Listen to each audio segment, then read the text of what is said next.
Good day, Wise to West scholars. Today we're going to talk about the women's suffrage movement and our final major progressive reform. Be sure to take notes and be ready for the secret word.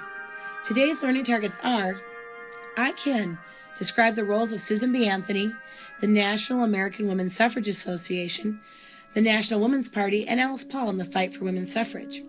I can recognize the strategies used to achieve the 19th Amendment and evaluate the effectiveness of the strategies used in the fight for women's suffrage, as demonstrated through notes, successful analysis of protest methods, and discussion in class. First, let's talk about suffrage. I already know you know what a woman is, and I know you know what a movement is. We need to make sure we know what suffrage is. Suffrage is not what your mom feels when she walks into your room and sees a giant disaster and your entire team is coming over for a sleepover party at the end of the season. Nor is suffrage what you feel when you walk to your locker and see your best friend talking to your crush, telling them about your crush. Instead, suffrage is the right to vote. In this case, we're going to focus on how women gain the right to vote. In June of 1840, the seeds were laid for the women's suffrage movement when women abolitionists who had been fighting to free the slaves went to the World Anti-Slavery Convention in London. While there, they'd hoped to participate and attend the convention, but the first day was spent discussing not slavery, but whether or not women could take part or even listen in. This showed women that they needed to begin to fight for their own rights. Lucretia Mott, one of those who had been at the meeting, and Elizabeth Cady Stanton decided to organize the Seneca Falls Convention of July 1848. There, they discussed the women's situation and focused on issues of equal pay, education, property rights, and the vote. They listed the wrongs women suffered in the Declaration of Sentiments, which was modeled after the Declaration of Independence, with some important edits to this first line. We hold these truths to be self-evident, that all men, edit here, and women are created equal. If you have ever wondered why Susan B. Anthony was on the dollar coin, or why Susan B. Anthony's name was tossed in as a possibility for a redo of the $20 bill, or why, when President Obama has said for sure that a woman will grace the $10 bill in a redo, her name has also surfaced again, you'll find out the answer today. Let's see what the Obama administration does do. When the 15th Amendment was passed in 1869, many women were rightfully upset. The 15th Amendment did not extend the vote to all Americans, but rather to African American males and other males. Women wanted to challenge a law based on the rights of citizenship under the 14th Amendment. Anthony and 50 other women attempted to vote in Rochester, New York in the 1872 presidential election. 15 of the women, including Anthony, convinced officials to let them vote. Anthony was arrested for voting illegally, and this sparked a controversial court case that gained national attention. While on trial, she gave over 29 speeches throughout the county explaining her role and her rights, and some of them were published.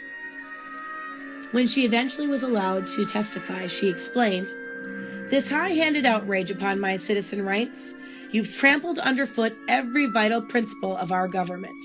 My natural rights, my civil rights, my political rights, my judicial rights are all alike ignored." Despite her logical arguments, she was found guilty and sentenced to $100 or jail time. When she refused to pay the fine, Justice Hunt did not put her in jail. He did this to eliminate the opportunity of the Supreme Court to rule on her case. Later, the Supreme Court ruled in a different decision that voting was a state decision. Basically, the Supreme Court is sidestepping the issue and placing it into the state's laps. Women were now going to need to find a new way to gain the vote, and it seemed that going state to state might be the way to go. In 1890, Elizabeth Cady Stanton and Susan B. Anthony founded a new group to focus solely on the vote for women, the National American Women's Suffrage Association. They focused on getting the vote in a state-by-state strategy, kind of following what the Supreme Court had already set up. When Carrie Catman Chapp became president of this organization, she was able to get 1 million volunteers organized to fight for suffrage. And she did this in part by stressing that women should have a say in the laws that govern them and focusing on their role in progressive reforms. Early on, they had some successes in western states. Wyoming, Colorado, Idaho, and Utah all gave women the right to vote. However, the pace of these successes slowed. The secret word is zombies. The secret word is zombies. That's for you, Will. Much of the opposition to women's suffrage came from those who feared some of the progressive tendencies of women. For example, the liquor lobby worried that if women could vote, alcohol would be made illegal. See, earlier groups that had supported women's vote had also supported temperance, which is the idea of making alcohol illegal. Factory owners and industrialists worried that women with their, quote, kinder sensibilities, end quote, would want labor reforms like banning child labor or a minimum wage. However, other opponents simply felt that a woman's place was in the home. The New York Times Tribune ran a headline that said, "Women's vote would lead to a divorce." Let's just take a look at this cartoon. Clearly here there's a stereotype against men as well, and not being able to take care of it. Things in the house. In an effort to jumpstart the National American Women's Suffrage Association's efforts and further the cause of women's suffrage, younger recruits began to seek out new ways to gain attention for the cause, and some thought that it was time to move for a constitutional amendment.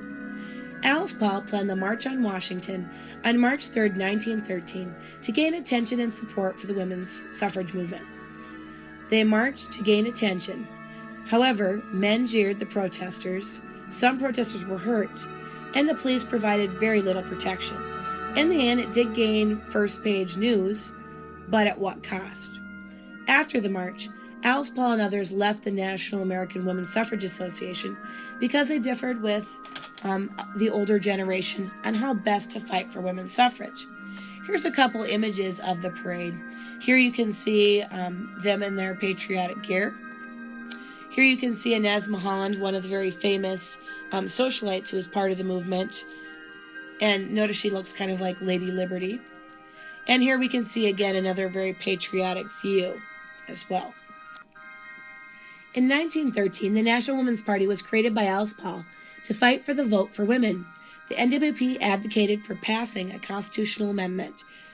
This would mean you have to pass the amendment once, get all of Congress to pass it, and then have the states ratify it.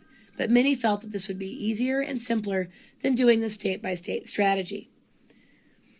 Additionally, Paul and the National Women's Party were more militant. They wanted women's suffrage to remain in the spotlight for Americans and would take more extreme actions like protests, picketing the White House, and hunger strikes to try and gain support for this amendment. What do the Vikings have in common with the National Women's Party?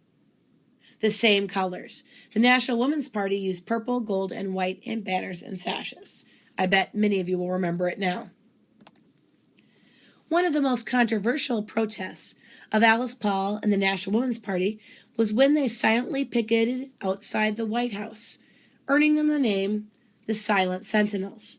For over 2.5 years, they protested outside the White House. They remained silent, but used questions and some of Woodrow Wilson's own words against him to protest. In the end, 200 were arrested for disturbing the peace or obstructing traffic. When they refused to pay the fines, they were sentenced to a workhouse. Let's take a look at some of their banners. Mr. President, how long must women wait for liberty? Mr. President, what will you do for women's suffrage? Kaiser Wilson, have you forgotten your sympathy with the poor Germans because they were not self-governed? 20 million American women are not self-governed. Take the beam out of your own eye. While in the workhouse, Alice Paul and other National Women's Party members went on a hunger strike. When news broke of the hunger strike, Alice Paul and the NWP got more support. In the end, the National American Women's Suffrage Association and the NWP joined forces to pressure the president to support women's suffrage. Several more factors combined to help women get the vote. Prohibition or making alcohol had already passed, and women had helped with the World War I war effort. In 1920, the 19th Amendment passed, giving women the right to vote. Here you can see them celebrating. And it brings us to the question now of how far have we come?